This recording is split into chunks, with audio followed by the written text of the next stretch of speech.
How the Quizma formed, the origins of a mind shaped by solitude and strategy. Welcome back to the Sigma Evolution channel, where we trace not only who the Quizma is, but how he became who he is.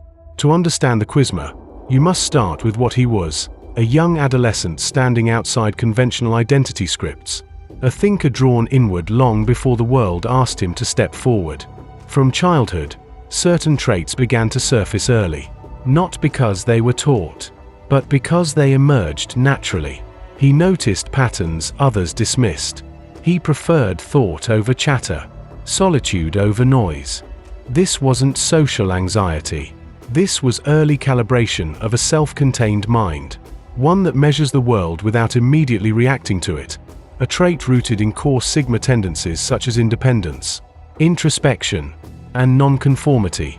His personality. As a child, he often felt out of sync with his peers. Not merely quieter but different, driven by questions others didn't know how to ask. This sense of being misunderstood wasn't just awkward, it was formative. Children like this learn to fend for themselves early, not out of selfishness, but necessity. They become architects of their own experience because no one else seems to understand the blueprint. Sigma male personality.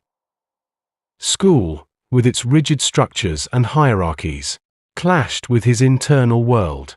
He wasn't naturally drawn to the social ladders that fascinated others.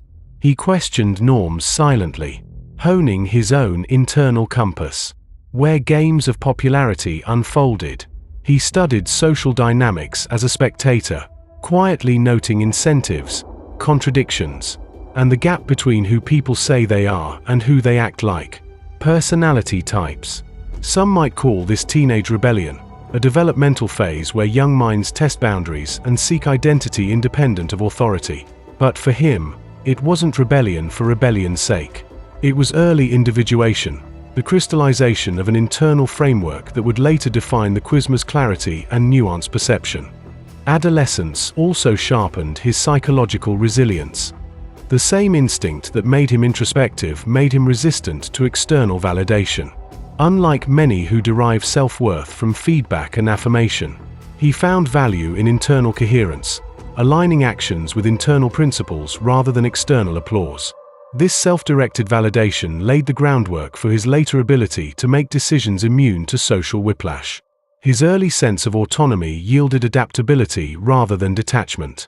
Rather than withdrawing, he learned to navigate, to move through different environments and people without losing his internal bearings.